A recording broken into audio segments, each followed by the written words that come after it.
I'll tell you what I don't want to hear from you. I don't want to hear that you're sorry. Everyone's sorry after they get caught. I don't want to hear why you did it. I don't even want to know if it was your first affair. None of this shit matters to me in the slightest. What matters is that you did it. You fucked up your family.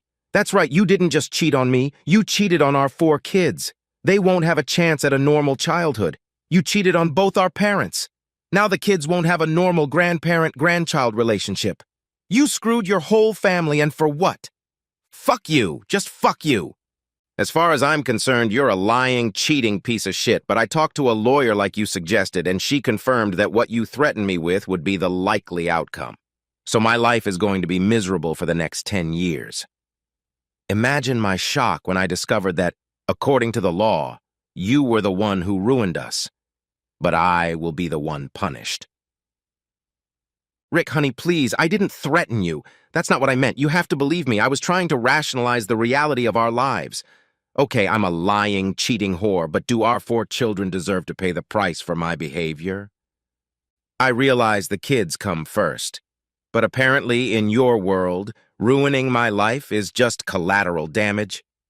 And please don't call me cute. You don't have that right anymore. It's just Rick. And just for laughs, I'd like to hear you telling me that I should let you continue your affair even though I'm married to you so I don't have to be a part-time father paying child support and alimony for the next 10 fucking years isn't a threat? I didn't handle that very well yesterday. I'm sorry, but I'm having a hard time explaining it. This isn't meant as a reproach to you, but Troy does things to me. He makes me feel things I've never felt before. I don't love him, but right now I can't let him go. Yeah, I know. You told me he has more and blah, blah, blah. I'm sorry that what I was born with wasn't enough for you. But in my defense, we had sex before marriage, and in 15 years and 4 kids, I've never once heard you complain about my abilities in sex. Not once. This is all about you, not me. I know it's Rick, but please let me try to explain it better. This should be good. I love fairy tales. Please continue. He waved his hand ceremoniously and sank back into his chair. In the year since this all started, have I ever once denied you sex? Have you ever noticed the slightest decrease in my attention to the entire family? Have I ever canceled a lunch date with you? Is there anything you can point to that you or the kids have suffered because of my outward activity? Truth be told, he couldn't. But that only made him angrier because she just didn't understand him. Then tell me this. If you've been so good at hiding it, taking care of my needs and being a good mother to our children, why tell me about it now? At least I had the bliss of ignorance, and now you've robbed me of even that. I had to tell you, Rick, because someone close to us saw me in a compromising position and I didn't want you to find out from them. I had to tell you. How honorable of you. Who saw you with your buddy? I want to know because no one has said a word to me about it, and I'd like to know who my good friend is. I'm not going to tell you that. I can't. Why not? It's not like you're going to tell me your lover's name either, so it only gets better. I won't tell you who saw me because it doesn't matter, and all it would do is cause you unnecessary pain. I won't tell you who my friend is because I know you, and you would try to hurt him. I can't have the father of our children in jail. They need him, with all the sarcasm he was capable of. It sounds like you know what's best for me in every aspect of my life, so I guess I shouldn't get upset. Next step is for you to explain to me how good it would be for me to sit in a chair like a good cuckold and watch you two have fun. Just stop being sarcastic, Rick. It doesn't make you look good. And stop acting so childish. What the hell is a cuckold? No. You're the one being childish, Kat. You mean to tell me that you both haven't laughed at me once in the last year, or taken many other opportunities to belittle me? How many times have you slept in my bed with him, or let him drink my booze, laughing the whole time I was out of town? Rick didn't even notice the slap he received. It nearly knocked him to the ground, and in his anger he instinctively started to strike back. Somehow he managed not to, but it was very difficult. He stood, rubbing his cheek and training his jaw to make sure it still worked. He was in a state of shock, shocked that she'd hit him, and horrified that he'd almost hit her back. He knew it was time to leave. He had to put distance between them. Kat, for her part, was just as stunned by her violence against the man she loved. She opened her eyes wide and covered her mouth with her hands, unable to speak. She began to cry. Everything was falling apart. This was not how she wanted this conversation to happen at all. Recovering, she apologized and tried to hug Rick, but he pushed her away. "Rick, I'm so sorry. Please forgive me. I know you have no reason to believe me, but he never came anywhere near our family or home. And none of us have ever said a word about you. I don't know if you'll believe me, but I know how to compartmentalize my actions. When I'm with you, he doesn't even exist. And when—" "Right." Rick quickly interrupted. "That also means that when you're with him, me and the kids don't exist, right?" Kat lowered her head and said quietly, "Yes, Rick, but that's good. I was going to add, how could you think I would do such a thing to humiliate you? But under the circumstances, I guess there's no point in arguing. But it's true. Nothing like that ever happened." "Fuck you. Isn't this where I need to say that I'm also going to have all the kids' DNA tested?" Kat lunged at him to slap him again, but this time he saw it coming, caught her arm and said threateningly, "Don't try that again. I'm trying my best to keep my composure. And frankly, what you've been doing to me all these months doesn't give you the right to be shocked by anything I ask." "Okay, Rick, I understand, but we have to work this out somehow. My friend is outside of us." "You mean that creep?" It was a statement, not a question, and all the venom that had built up inside him was put into that statement. "He's not a scumbag, Rick. He's a good guy." "Of course he is. He's just a good guy who goes after other people's wives. By the way, while we're on the subject, do I need to get tested for STDs? I mean, how many other wives does he have? There's no telling what rotten diseases he's carrying around, right?" "Sure, you can do that if you want, but he and I have both been getting weekly tests since our friendship began. I insisted on it so you wouldn't be at risk." "That's great. I certainly don't want to hurt your feelings, but you'll have to forgive me if I do the test anyway. Thank you for letting me know you slept with him naked. You made me wear condoms after our youngest was born until I got pregnant. I know you too well, Kat. What was your plan if this asshole got you pregnant? Just another collateral damage in my life, raising someone else's child." "I seriously want to know, would I have gotten the same speech after the vasectomy? Look, Rick, you're going to raise this child as your own, or I'm going to take everything you hold dear from you.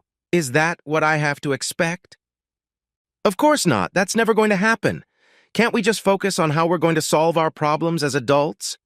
"You mean we'll deal with our problems so you can have your asshole boyfriend and I can still stay married?" "Fuck you, Kat. I'm out of here before I do anything stupid. If there's an emergency, you can contact me at my parents' address. I'll stay with them until I figure out what to do. I will think about what you said, but right now I see divorce as the only option. Please don't contact me with any more nonsense about how we need to talk about it. I have nothing more to say. You've made your position perfectly clear." Rick did live with his parents. He was an only child, which always entailed some difficulty. But he managed to stay with them for almost a full 2 weeks, and it was a surreal experience. He had laid out to his mom and dad exactly how his conversation with Kat had taken place. His dad was shocked and supportive. He didn't try to change Rick's mind one way or the other. He simply said he would stand by him no matter what he decided. His mother, on the other hand, was relentless.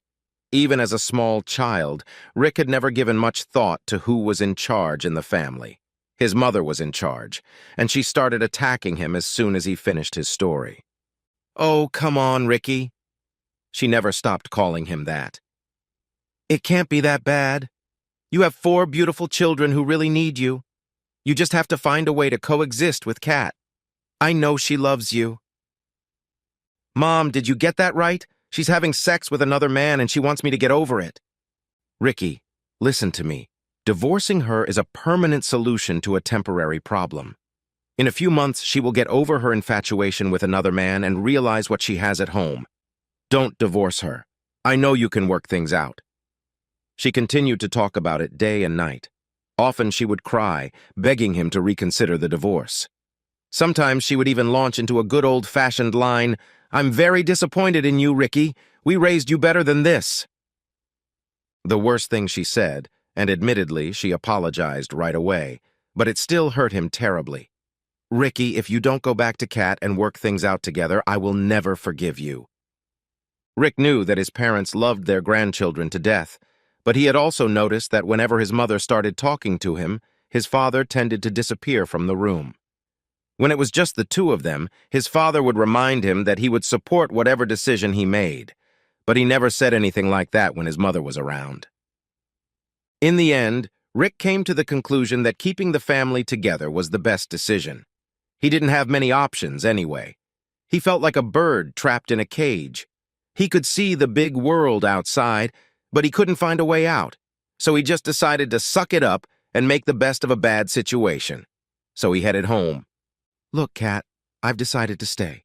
I'm only staying so that our children don't grow up in a single-parent household, and because I know that if I leave, your lover friend will move into my house in no time. I don't want to expose our children to that. However, I'm only staying here until little Amanda turns 18, and then I'm leaving. I'm going to turn the den into my bedroom because I don't think I want to end up in the same bed with you after you blow your friend's brains out. No, no, no! She stomped her foot. You're going to sleep with me. I've been with my male friend for a year now. Have you ever seen or smelled an odor from me that would make you suspicious? No, I haven't. You're sleeping with me, and that's final. Besides, what will the kids think? Since you're going to stay with them, we have to keep up appearances. If you want to leave after the other kids are separated and Amanda turns 18, so be it. But for now, we sleep together. Kat realized that Rick loved her, and that in time their relationship would work out. She wasn't going to give him a reason to pull away. She vowed to herself that she would be more careful with her lover in the future so that Rick wouldn't see or feel anything that would make him angry or hurt. Sure, the kids were happy he was back home, but Rick was even happier. He hated being away from them. Even while on a business trip, he made sure to contact them every day. He also remembered to bring them small gifts. Seeing their euphoria, he hoped he could pull it off. Things didn't go well at first. Although Kat was no longer trying to convince him that everything was fine, she persisted in trying to get him to make love to her. But Rick couldn't do it. He tried his best to act normal, but it was hard to do, and an uneasy truce had developed between husband and wife. Rick found it very difficult not to get angry whenever Kat left the house alone. Even though she told him that she only saw her friend once or twice a week, in Rick's mind it was every time Kat left the house alone, and it hurt him deeply. Kat tried everything she could to make him more comfortable, but nothing worked, and she decided that after going through a rough few weeks since Rick's return, she should see a marriage counselor. Kat felt that Rick wasn't adapting quickly enough to his new situation, and it was important to help get their relationship back on the right track. The kids were beginning to suspect something, too. Rick was shocked when Kat suggested the idea to him. Wait, let me get this straight.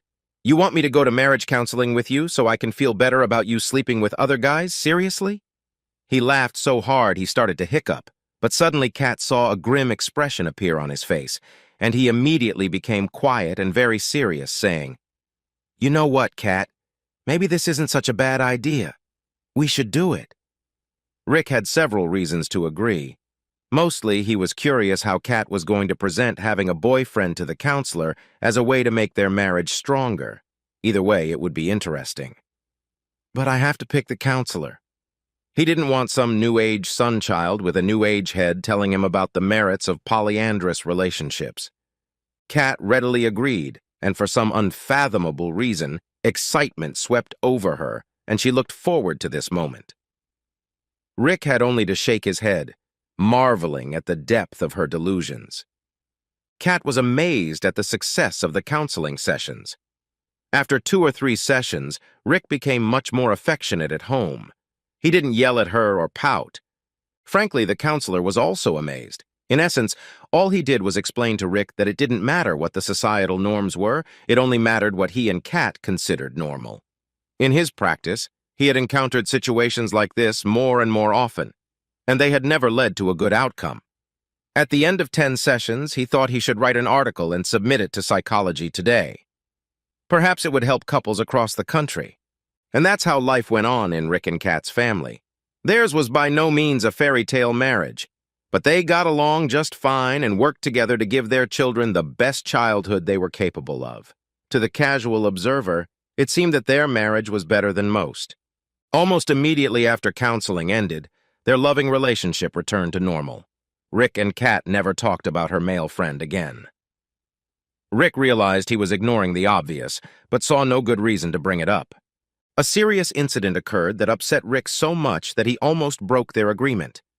About 6 years into their 10-year relationship, Rick received a call from his father asking him to come to the house alone right away. Kat saw the serious look on his face. "Rick, is something wrong? You're scaring me." "I don't know, but I think Mom might be sick. Dad said I should get over there right away."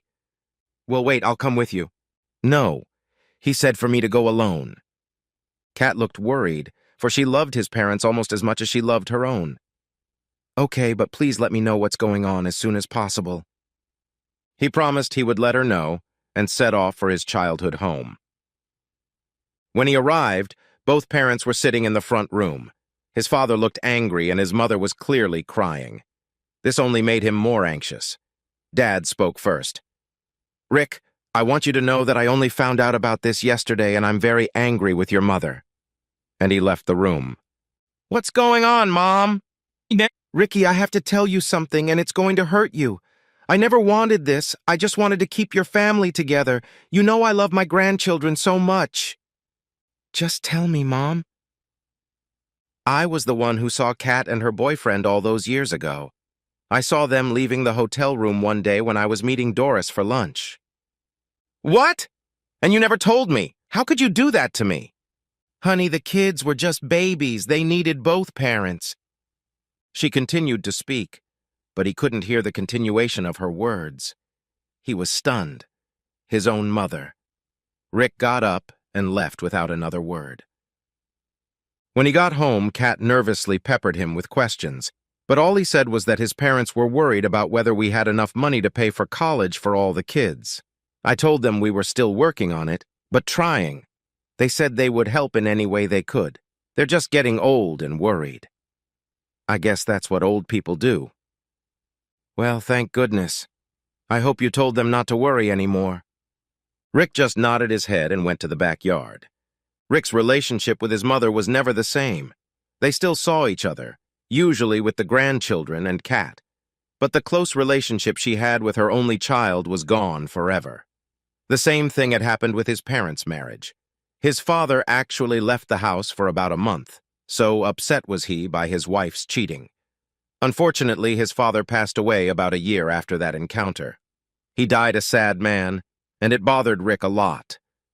He had a few somber days after the funeral. To Kat's credit, she was there for him every step of the way and helped him out of his depression. Rick's resolve to leave his wife began to wane. He was still fighting it, but he realized that his wife loved him and was trying, so he began to have doubts. Before anyone knew it, their oldest child was off to college, followed by the next two. Amanda didn't turn 18 until a few years later, but she had already graduated high school and was about to go to a state college. Everything they had been told was true. The years of parenting, especially middle school, passed like a blur. Around the same time, his mom passed away as well. As an only child, all he had to do was make arrangements for their inheritance. Dying is a very difficult and time-consuming process. There is a saying that as an only child, the good news is that you won't have to argue with your siblings about anything after your parents die. The bad news is that you have no siblings to share the burden with. Ironically, it turned out that his parents had left him enough money to allow all of his children to pursue higher education without taking on the burden of student loan debt. While going through some important papers, Rick saw a letter from his mother addressed to him. The envelope read, "For Rick, after I'm gone." The letter was dated just 3 weeks before her death. Gotta have Mom put a date on it.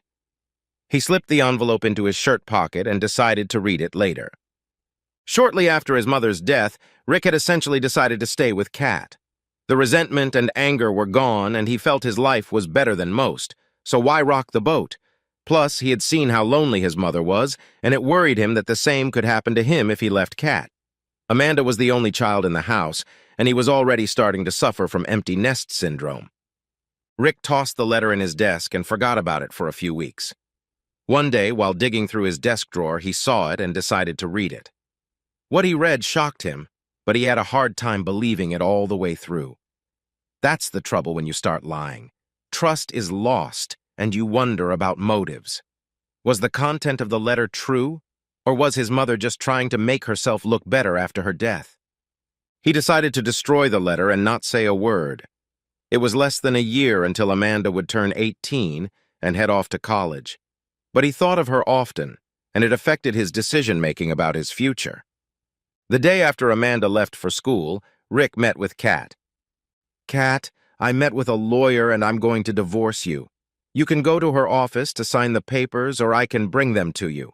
I don't want to embarrass you, but it's time for me to move on." "But why? We've been so good all these years." "Because I don't love you, Kat, and we agreed that I would stay until Amanda turned 18. You don't love me?" "No, Kat, and my love didn't gradually fade away.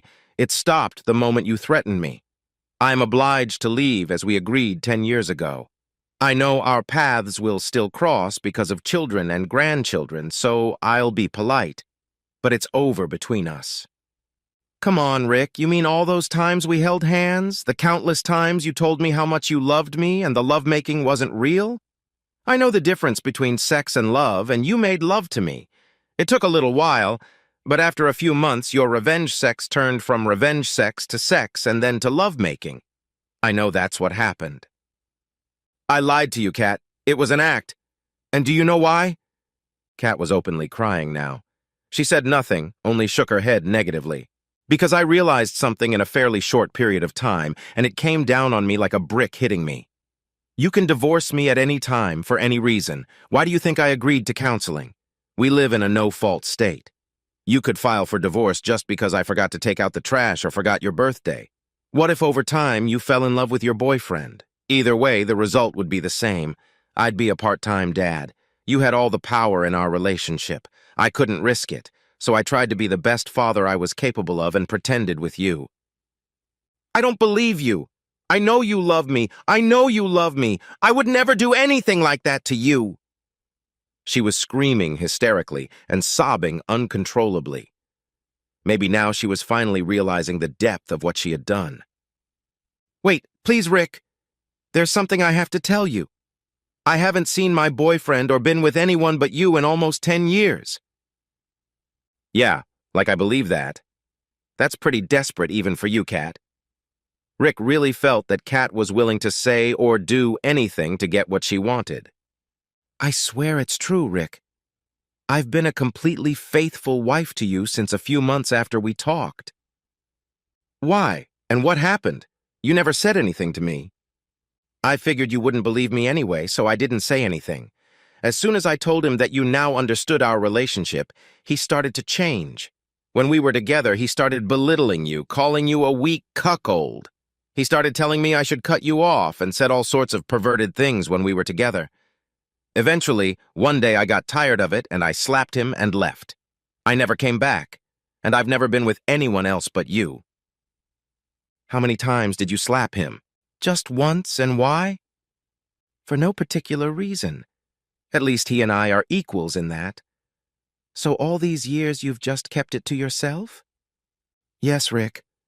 I thought the only thing I could do was to be the best mother and wife I could be, and I thought we were okay." "Well, I'll admit it. You've been an amazing mother. I don't see how anyone could do it better, and I know you're going to be a wonderful grandmother as well, but I have to tell you that the pain has stayed and is not going away.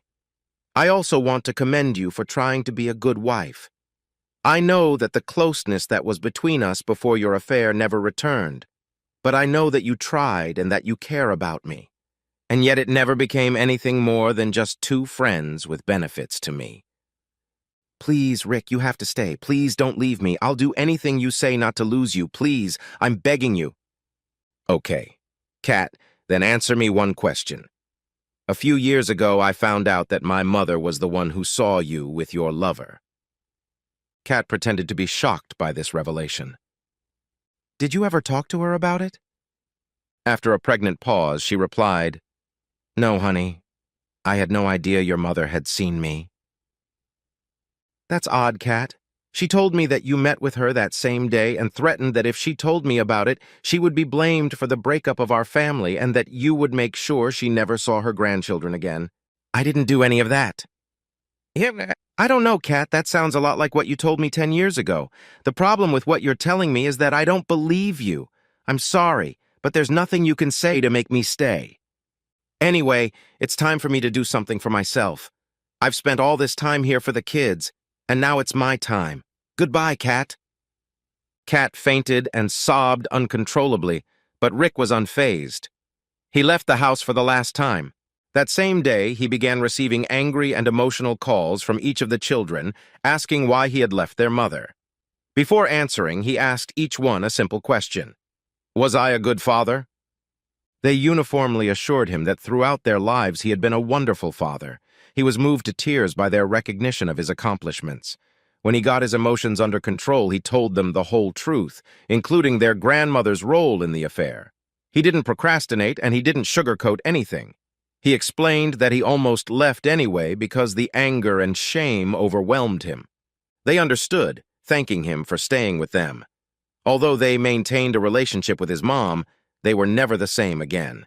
Rick never spoke to Kat again. He even refused to be in the same room with her except for their children's weddings and grandchildren's birthdays. Rick loved his loneliness and realized that there was a big difference between being alone and being a lonely person. He was never lonely because he had the important part of having the love and respect of a family.